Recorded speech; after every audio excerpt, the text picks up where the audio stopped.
Hello there, my name's Matthew. I think I'm going live currently.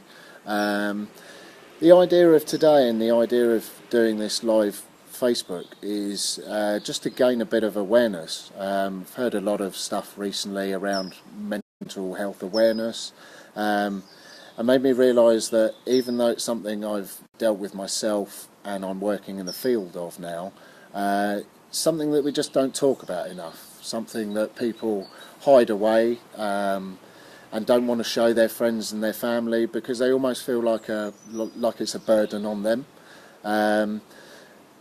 For me, where my journey really started is I had a lot of childhood traumas and things in life that happened to me that weren't particularly positive when I was younger, which led me to have like a deep disbelief within myself, which led to depression and anger issues. In my 20s, I would just ignore it when this make up stories. So, for example, when this happens, I'll be happier, or when I achieve this, I'll be happier. Now, what happened over the years is even though I made achievements and certain things which I wished for in my life happened, that there was still something missing. I was still deep down very unhappy. All came to about a climax around 8 years ago. I was working on a building site. I've been a builder now for 20 years, and I hit my thumb with a hammer for about the sixth time in about 5 minutes, and just completely lost it. Stood up on the roof, which I happened to be on at the time, and in that moment I couldn't decide whether to throw my hammer off the roof or myself. This is not an unusual place to be in, and I'm sure a lot of you watching now could say, actually, I've been in a place where I've been that low. And at that moment you have two choices. You either take the jump or you decide to do something about it. Now, in that moment I realised that all I was doing is blaming everything else and everybody else for my happiness. It was the government for their rules and society for the way that they sort of put me down and things like that. When actually, on reflection, when you look at it, I'm the only person that can make myself happy, and I'm the only person responsible for doing that. Now, I was very, very fortunate that I was working with a builder at the time, Dan Hall, who was in contact with Penny Quayle Pierce, who is the founder of Acorn to Oak and Breath for Life Breathwork. Now, for me, I met Penny within 24 hours of having this sort of breakdown, as I call it, on the roof, and was introduced to Breath for Life Breathwork. Now, Breath for Life Breathwork absolutely changed my life and helped me change my life. Really dig down deep to find out who I am and what I've become. Now, we treat our children and teach our children certain things which at the time we think are healthy boundaries, when actually we're suppressing them. So we tell little girls that they shouldn't get angry and they should look all pretty and behave themselves and not have outbursts. And at the same time we're telling young boys that they shouldn't cry. And no, you're a man, you're supposed to be hard and cry. Actually what we're doing is we're suppressing them emotionally, so we're not teaching our children how to healthily deal with emotions. Now, it's perfectly natural to feel sad, to feel happy, to feel angry at all different times, but to be told that actually you shouldn't feel that can actually in later life lead to extremely bad behaviours, which is why you find in a lot of men, and just using it as a generalisation, and it's familiar to me, a lot of my friends were scared of me before I did Breath for Life, because I was on a knife edge at any particular moment. If someone told me something I wasn't particularly happy with, I wouldn't just get mildly upset, I'd explode and I'd see red and my behaviour would be absolutely outrageous. And if someone asked me afterwards, Matthew, what was going on for you right there? You were just told that they didn't have your favourite ice cream in the shop, but you've exploded.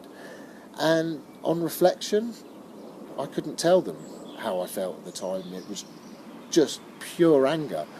And it's because we're not taught how to deal with emotions safely and sensibly. Now, for me, a lot of the personal work involved with Breath for Life is digging deeper into your emotional state and dealing with certain things which may have happened to you in your childhood or at school. I mean, let's face it, I was bullied. I don't know about anybody else. I bullied people, and I was bullied myself. Everybody has sort of positives and negatives in their life, which I'm sure they can relate to.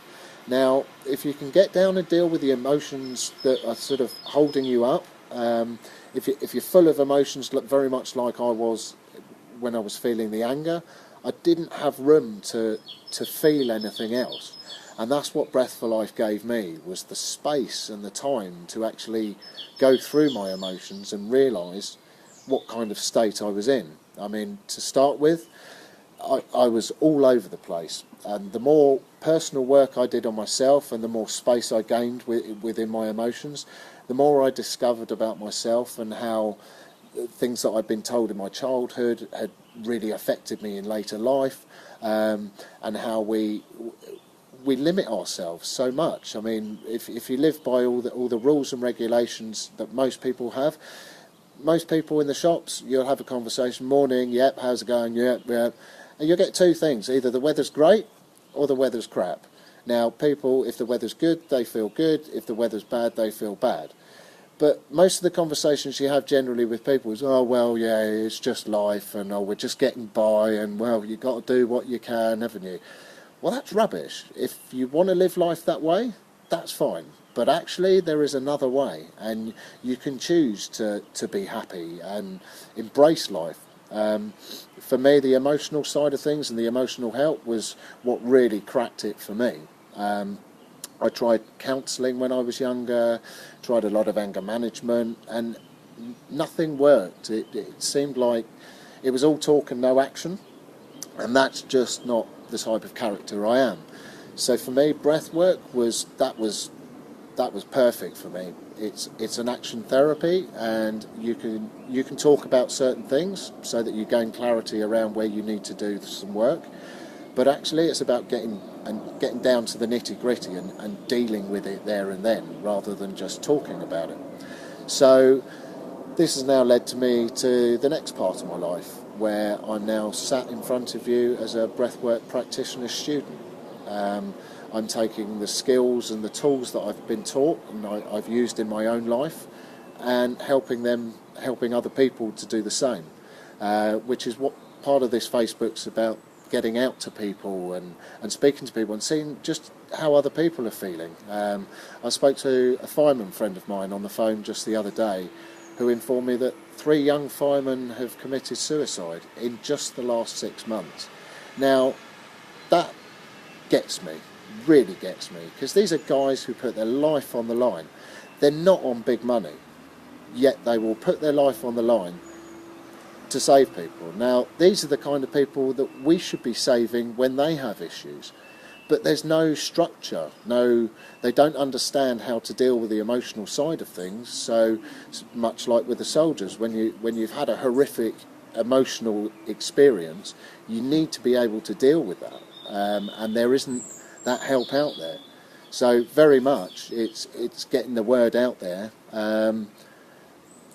to try and help others do the same. I'm going to open up in about 3 minutes for any questions and answers, or perhaps comments you might have. If you prefer, I'm more than happy to sort of answer sort of personal messages later if you don't feel you want to sort of put it out there in a group.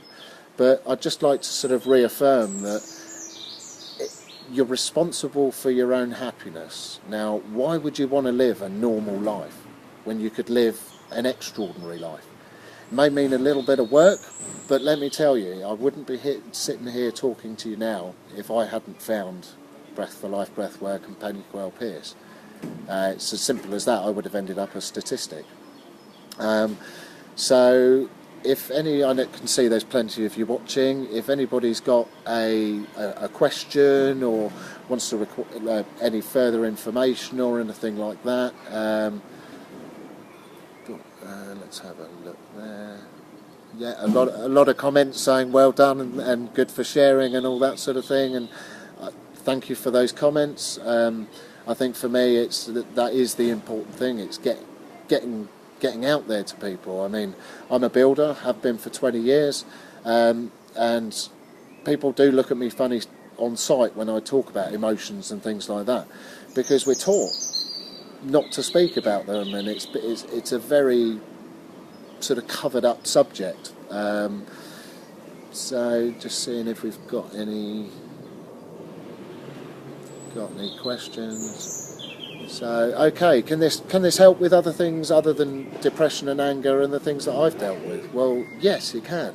I'm also training with 7 other breathwork practitioner students, all of which are from very different walks in life, very different stories, and that sort of thing. So whether it's child abuse, whether it's something as dark as rape, depression, anything like that, this is ideal for it. And that's why I feel it's important to get it out there, because I certainly haven't found any other tools from the personal development side of things that go this deep and are that effective.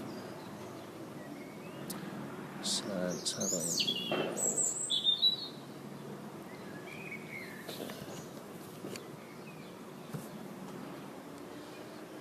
right. Okay. Well, there's not any more questions at the moment, but I'll just let you know about. I've got a few low-cost clinics coming up. Now, this is a chance for me to gain experience and for you to try the tool that I've been speaking about at a low-cost price. If you do require any further information about them, if you'd like to private message me, and I can send you a link to get you in on that. So I think I've sort of covered all the bases I wanted to cover this evening. So I think unless there's any other sort of questions or anything coming up, which it doesn't seem to be. Like I said, there we go, there's one. How many breathwork sessions would you recommend? Well, I think it's a personal journey. Now, for me, I started off doing one a month. I felt was really helpful, helped me sort of get in there and discover a bit about myself without making it a little bit too intense at the start. It can be really difficult when you face your own skeletons, and so I think one a month is a real good start. We also run foundation courses through Acorn to Oak, which is sort of like really digging in deep, and that's also one a month, so something like that. Adam has put, how do you know when you've healed something, when you've actually dealt with it? Well, it's just it doesn't come up anymore. So for me, I had some stuff to deal with around my mother. Thought I'd dealt with it, but then there were still things that used to come up. So to explain that in a situation, how many of you have been driving to work and on the way into work somebody's cut you up or done something to either put you in danger or annoy you, and you find yourself still 5 or 6 o'clock in the evening that night going, oh, I should have said this, no, well, I should have said that, and oh, well, I should have said that. Well, it's exactly the same with your deeper emotions. So that was just a situation where some guy cut you up on the way to work, and you're still fuming about it 12 hours later. So it's a process. If you dealt with it there and then in the morning, then it wouldn't keep coming back up in the afternoon. So I think you only really know when you've healed something when it doesn't come back at you and it doesn't hurt quite like it did before. So yeah, I think I'm gonna close up there for the evening. I certainly will be doing more live Facebooks. If you've got any questions, certainly PM me, that'd be great, and any feedback as well would be really good to know. And also, if you've got a story, if you've got something to tell, then get out there and tell people, because it very much seems like the time at the moment, a lot of celebrities, Will Smith, for example, has put some great videos out there recently talking about happiness and how we're the only ones responsible. Well, let's start doing something about it. So, on that note, thank you very much for watching. I'd appreciate any comments, negative or positive, always good to know. Thank you very much for your time. Have a good evening.